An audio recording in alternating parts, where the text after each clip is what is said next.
The idea that the story he just shared about you maybe, needing to have your visitors announced might not be the worst drug testing experience you've had. Have you had some crazy, wacky ones, or was that the worst one you've had to deal with? What are we talking about here? Are we talking about USADA, or are we talking about when I was on probation? We'll go with USADA for now. Oh, okay. Nah, honestly, that's usually about as bad as it gets. USADA, they actually have done a really good job. I know they're not USADA anymore, but they've actually done a really good job of always coming to the house, taking care of me. I've had some really good testing agents. I just really can't complain, to be honest with you. And honestly, I told them don't show up to my house on Sundays. They stopped showing up at my house on Sundays. So they've been nothing but fantastic to me. He was just mentioning about maybe putting some extra peepholes in the door. I think I saw on your social media like a week ago. Did your pistol get stolen recently? Yeah. Actually, somebody actually stole. They actually broke the window in the truck when we were out eating in Houston, and I love that city. And they stole my bag out the car. I keep a survival bag in the car just in case you never know what's going to happen. And it had a nice Kimber in there.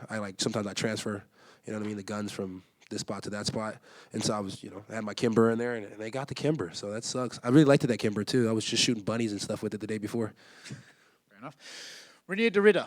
How much do we know about him? I mean, at this point, I feel like you fight so frequently that it almost really is irrelevant who you're fighting. You're going to come in there and do your thing and put on the show that you do. But what do we know about this opponent? What are you expecting out of him on Saturday?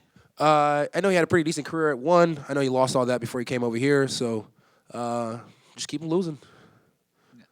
You said we just had 6 times this year. Is that the plan? Yeah, ideal would be 6 times. In 2020, we all know I didn't have that many months to work, and I still got a lot done that year. So this year, I'm starting off really, really early with it being January, and I got plenty of time to work. So I think 6 would be easy, and being realistically, I could probably do 7 and make sure that nobody ever catches up again.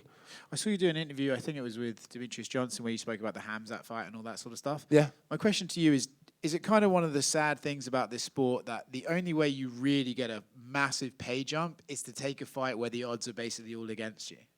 I mean, yeah, it's pretty crazy, but you will never see me complaining. Thanks very much.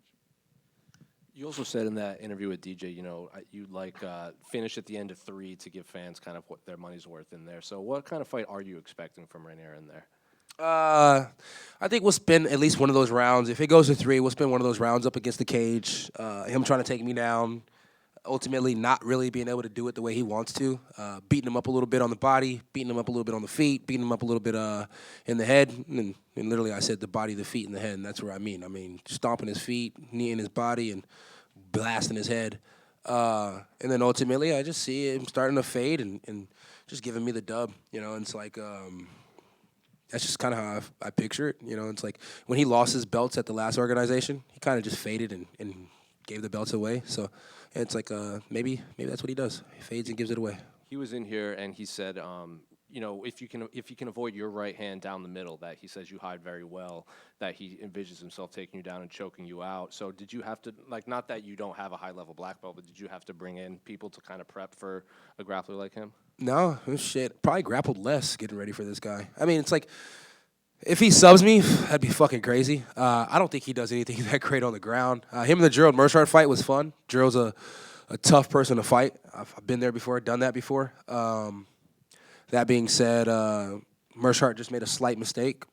Mershard not made that mistake. I think in round 3, Mershard would have won that fight. The guy was ready to quit. And then obviously, you do knock a lot of your opponents out, so everyone will talk about your striking. But do you think people kind of overlook your grappling ability in there, knowing that you do have a black belt, I believe, under? No, I don't think so. I mean, think about it. They don't even call it a Darce choke anymore. They call it a dark man choke, and that's because of me.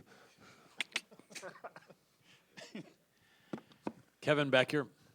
So I talked to our mutual friend, Justin Adams, and I said, your opponent may be from Holland, but you are Holland. Yeah. So I think that trumps that, right? For definitely. And then I think he had a couple fans kept asking me if I like Dutch cheese. I am Dutch cheese, baby. Let's go. I love it. Speaking about Justin, you are training with some really good people under Travis Luter. You're a black belt. And can you tell us some of the people that have helped you for this camp? Yeah, I mean, I'm always in Houston. I'm always with Bob over there at Main Street. Chico, those guys have been helping me out too. And then, of course, back at home with Travis Luter and all my BJJ guys, it's always good work. And then we brought in a wrestler this time, and I'm always happy when I get to finally find a wrestling coach that I actually can get along with. So shout out to Quentin. He's been doing a really, really good job. His reviews are amazing. His classes are really good. It's like he starts off the class, and we don't know exactly what direction he's going in, but by the time it's over with, we're all happy that we came. So Really, really happy with the way the gym's looking right now. Team Luder's looking better than it ever has before. Shout out to Cowboy. He really did grow the MMA program, and even the morning program's looking good with Derek Perkins there helping out with the striking. So overall, it's been really freaking cool. I mean, I've never seen my gyms be so on point, so I'm happy with that. Love to hear that. Last question for me. I always love talking to you coming up. We used to talk every few months, and I'm really glad to come back in here. We're going to be getting you on that killer winning track, and I know you can't do that. How do you feel this opponent compares with some of the guys you fought? And if you had to compare him with one individual, who would you say he might be like most or on that Chiesa. level? Chiesa. Okay. Chiesa, yeah, Chiesa. You probably said it better than I did. For sure, I would say him, bigger Chiesa, and just because Chiesa doesn't have the best striking in the world, but we all know that you have to respect his grappling. And I think the same thing with this guy, but I think that being said, I think Chiesa's a little better. I think he's definitely more well-rounded, and he's definitely fought stiffer competition. Excellent. Well, I wish you the best of luck. Thank you, brother. I appreciate that. You got it, brother. Kev, right here, brother. Just kind of going off of what he said there. You saw Reinier downstairs. Was that the first time you saw him? Yeah, first time seeing the guy. I think you were right there. It's crazy. You look at his stats and you look at everything everybody says about the guy, and they say he's 6'4", and he's ex-champ at 205 and ex-champ at 85 in a different organization. So when you put that together and you see a 205er, you're usually thinking like, John Jones when they're 6'4". So, you're like Alex Pereira when they're 6'4". So you're thinking this guy has to be 230 pounds, 240 pounds on the off season, and a huge guy. My first time seeing him, he didn't seem to be 6'4", and he didn't seem to be 230 or anything close to that. He seemed to be about a good 6'3", 170 pounds soaking wet. But we all know he's a middleweight, so he's a little heavier than that. And then I know the music video was made a couple of years ago, but yeah, how is this rap career? Like, where did this start? I had a cousin. He was actually he was trying to get his little rap career off the ground, and I was so for it. And my vision was this: is like if I can help him, get half of my fans, and then he grabs his own, that'd be amazing. Because if he gets his rap career off the ground, they all know rappers make a lot of money, and then people in the family won't ask me for money anymore. They'll just ask him. That was the goal. It just didn't go exactly as planned.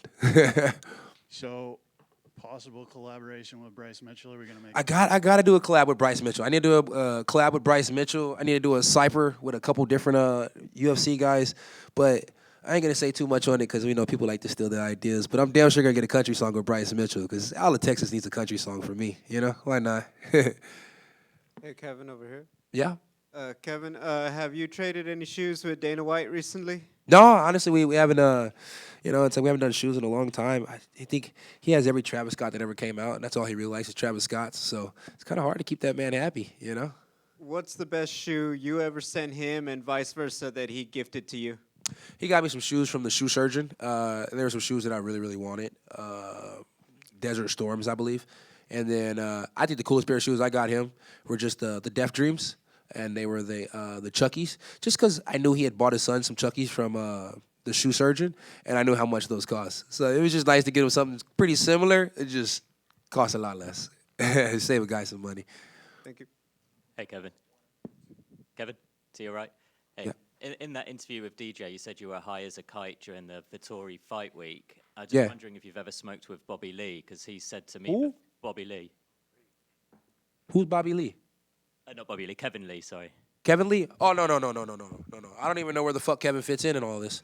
You guys remember that shit? That shit used to be funny. I'm sorry, bro. That was just a little beep. He said to me before that he could smoke any UFC fighter under the table. Kevin Lee? Yeah, he can't outsmoke me. Bobby Green, sorry, Bobby Green. Bobby Green? Bobby Green. No, he can't outsmoke me. No, none of these guys can outsmoke me. Maybe if they're doing like those crackhead things like dabs and shit like that, because I don't do dabs. That's for crackheads. But I smoke weed, reefer, the right way. Blunts, papers. I smoke reefer the right way. And I smoke a lot of reefer. You come play 2K with me, you'll see. We'll play 2K, we'll smoke reefer, and I guarantee you I win. I'll take you up on that. Probably not in 2K, but I win on the reefer.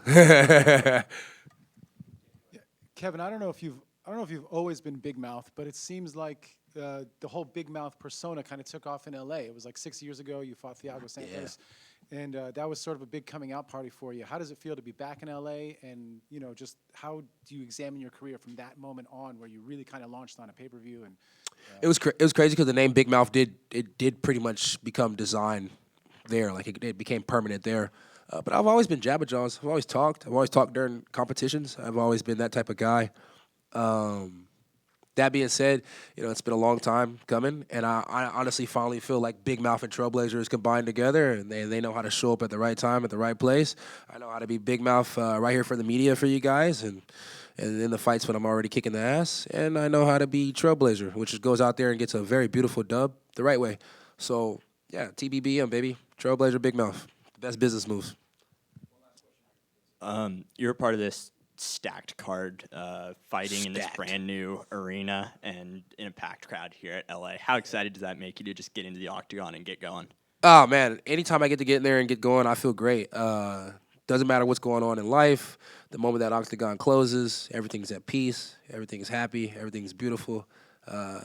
It's the war that I always craved. So definitely happy to be back at home, and definitely happy to check out the new stadium, and even more happy to be back in the fucking cage again. Yeah, I love it. Thank you, guys. Appreciate you guys. Have a good one.